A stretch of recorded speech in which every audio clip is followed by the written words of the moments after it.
have a look at that. It's miles up. Oh, it's nearly taken someone out in the stands. That was a flat six right under the stand there, the George Giffen stand.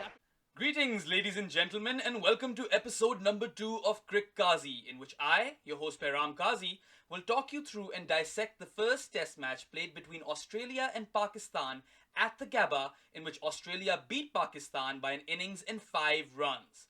I'll be talking about what went wrong for the Pakistanis, what are some of the positives that they can take into the second game, and towards the end I'll touch a bit on the Australian team as well. So, let's jump right into it.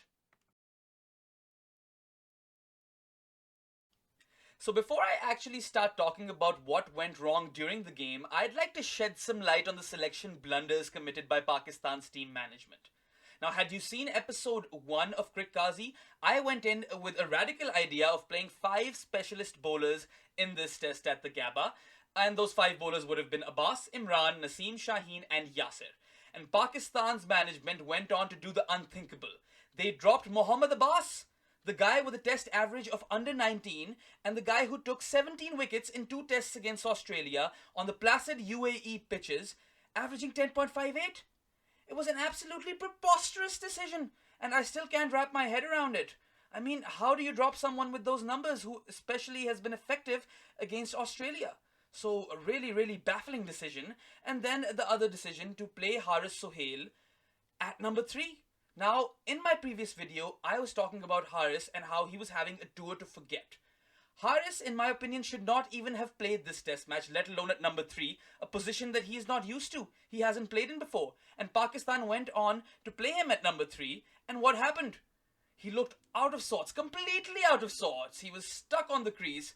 In both innings, he got out in similar fashion, and it was just horrendous to look at Haris bat. So yes, I really hope that they do drop him for the next test. And if they do want to play Haris, play him at number 6 or number 5, where he is at least more suited to play and has played before.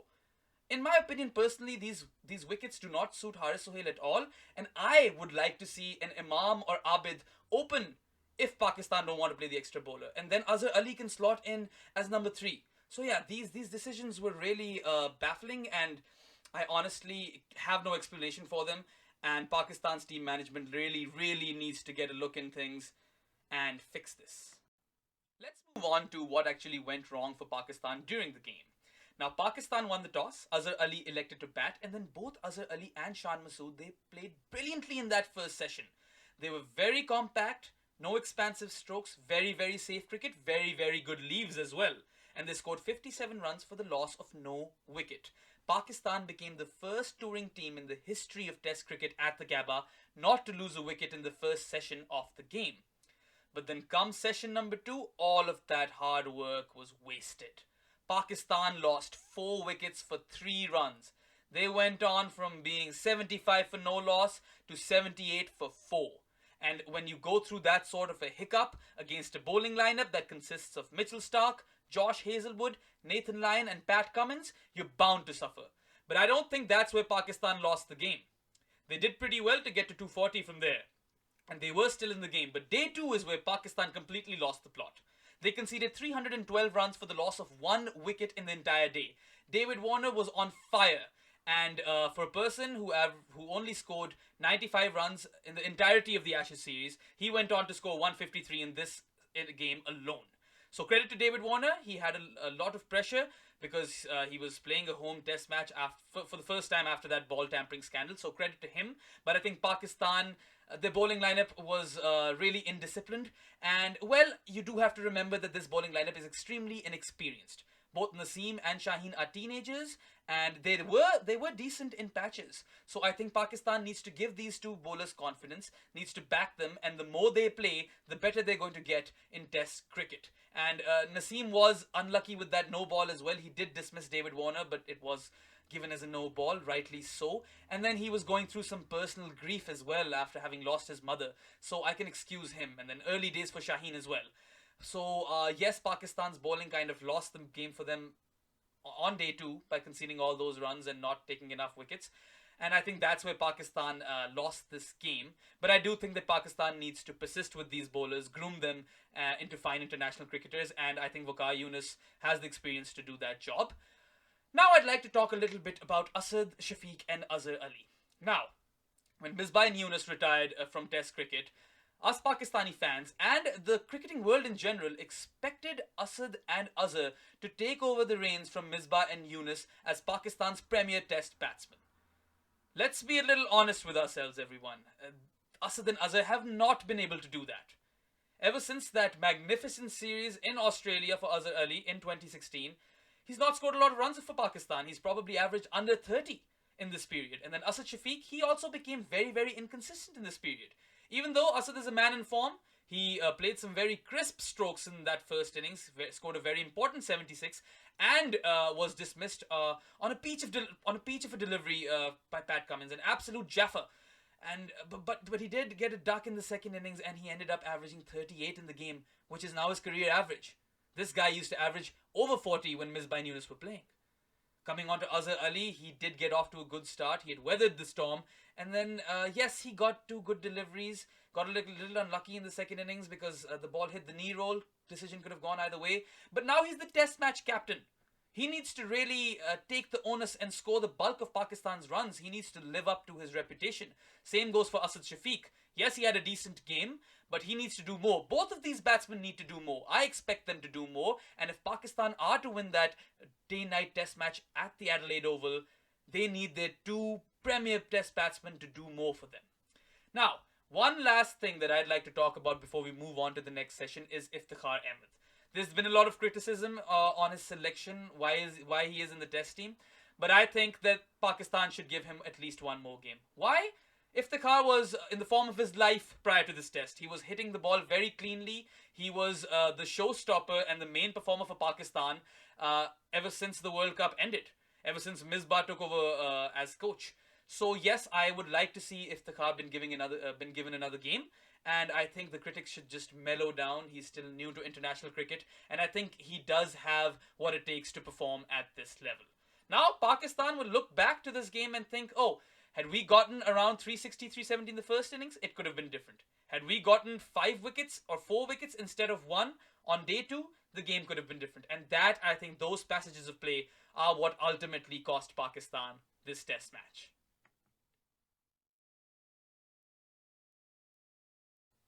As for the positives that Pakistan can take into the second test match at the Adelaide Oval, I would like to discuss 4 players in particular. The first player, who in my opinion was the pick of the Pakistani players in the first test match, is Mohammad Rizwan. Now Rizwan was the highest run scorer for Pakistan in this entire test match if you accumulate both innings, and he literally made a statement with both bat and ball because he was in the spotlight.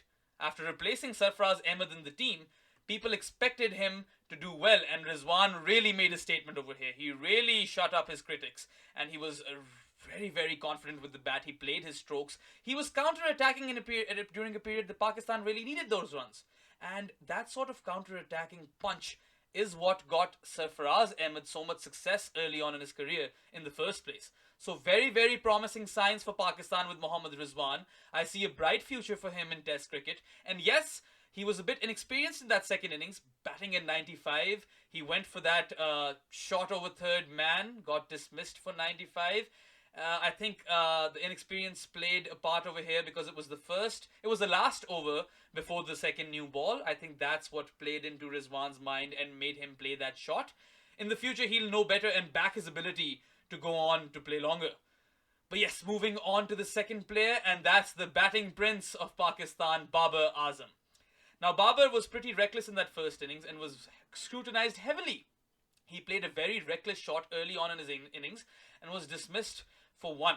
So, Pakistan has a lot of expectations from Babar Azam, and the batsman that he is, he learned from that, and then he really announced himself onto the Test cricketing arena in that second innings. He really showed all his critics that he belongs in the red ball format, and he proved all of his naysayers wrong. Now, Babar will need to build on this performance and become that backbone in Pakistan's Test cricket team of the future so that other batsmen can bat around him. Possibly in the future, he could be promoted up the order, but I think that if he's getting runs at number 5, let him play at number 5. But I think Babar beautifully timed the ball. He's such a good player to watch. I don't think there's any batsman in world cricket these days other than Virat Kohli, who is in that sort of form and times the ball that beautifully. Some exquisite cover drives, absolutely brilliant innings to watch. So all the best to Babar to carry on that baton of Pakistan's spearhead in Pakistan's test batting lineup. Now, the third player is Shan Masood. Yes, he didn't get a lot of runs. He got around 69 runs in the game, but I think he did really well. He has, early on in his career, he's been exposed to the short ball, and I think he was pretty good against the short ball in South Africa. It seemed like he was a much improved player, and even here in Australia, he occupied the crease for a long time. Yes, he got dismissed against the short ball on both occasions, but I think that's definitely something Shan Masood can work on. He's a lean cricketer, he's a fit cricketer, he's an educated human being, which is a rarity in Pakistan cricket. And I think Shan does have a bright future in Test cricket. He needs to carry on, he needs to take confidence from these innings, and he needs to work on the short ball. I really think this guy can come good for Pakistan in Test cricket. Now, lastly, the last positive for Pakistan in this game was Yasir Shah. Yasir Shah averaged 84 with the ball on his last tour of Australia. Now, he wasn't brilliant with the ball in this innings. He did concede 205 runs and took 4 wickets. But the average, well, improved. It's now 50 odd, for this tour at least. But what I'd really like to highlight about Yasir is his never say die attitude. Now, Yasir with the bat in this game was better than most Pakistani batsmen.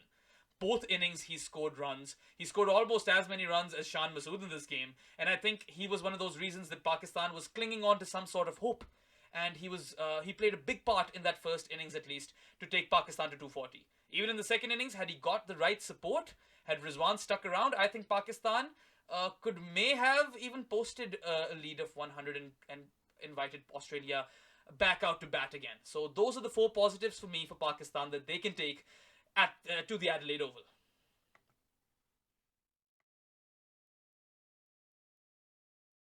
Before I end this video, I'd just like to talk a little bit about the home side. Now, Australia were on fire in this test match. I think that they were close to having their perfect game. David Warner was phenomenal at the top of the order, scored a wonderful 153, and you've got to take into context that he scored only 95 runs in the entirety of the Ashes series and was playing his first home test after that ball tampering scandal.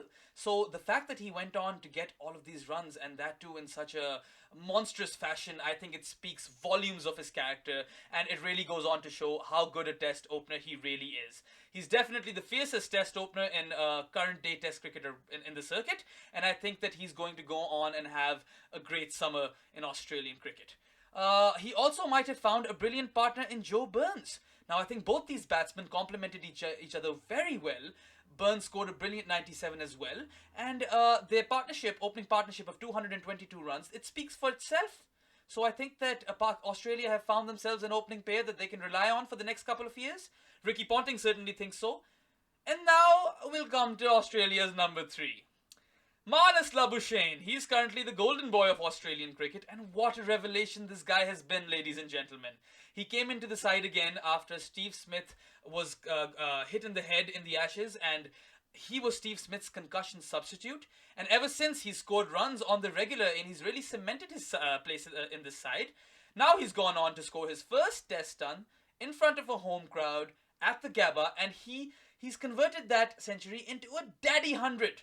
Now those are signs of a great test player in the making, ladies and gentlemen, and I personally feel that Marnus Labuschagne will go on to have a very, very celebrated test career for Australia. The fact that Australia have the luxury of having Warner, Burns and Labuschagne bat ahead of Steve Smith in test cricket, I think that's just a great sign for them going forward. I mean, even though Steve Smith had a blip in this game, he is the undisputed best test batsman in this world. Currently, he has Bradman-esque numbers ever since his comeback. He averages above 16 test cricket. It's only a matter of time till he starts scoring runs again. But an interesting bit of information over here is that Yasir Shah has now gone on to dismiss Steve Smith 7 times in his career. So all eyes will be on this battle in the Adelaide Test, and I, for one, am really, really keen to see how this unfolds. Now moving on to Australia's number 5 and number 6, Matthew Wade and Travis Head. I think they're very, very fortunate to have such a talented top 4 bat ahead of them, and this is an opportunity for them to cement their place in the side and to go out and express themselves, showcase their talents. We did get to see a little bit of that hard-hitting prowess from Matthew Wade in this test match as well, and Travis Head also played a fast sort of 24 as well. So I think this is a great opportunity for those two players to cement their place in the side. And then the bowling lineup is absolutely phenomenal. I mean, I don't have enough words to describe this bowling lineup. Pat Cummins, Nathan Lyon, Josh Hazlewood, Mitchell Stark, best bowling lineup in the world in Test cricket in my opinion. Better than India's, even though India's bowling lineup is on a roll. But I think that this quartet is a force to be reckoned with, and they will only get more potent and more lethal under lights at the Adelaide Oval with the pink ball. So, ladies and gentlemen, that was it from me, Behram Kazi, for this episode of CRIQAZI. If you liked this video, enjoyed it, please like, share, and subscribe. You can subscribe by hitting that little bell icon over here. And you can follow me on Instagram. The page's name is CRIQAZI. And on Twitter, my handle is DefMango. I would love to hear your feedback, and please leave some comments as well with your feedback. And if you want me to cover some certain content, I will definitely take that into consideration. So please do please do continue giving your support. That certainly keeps me going. That's it for today, guys. Bye bye.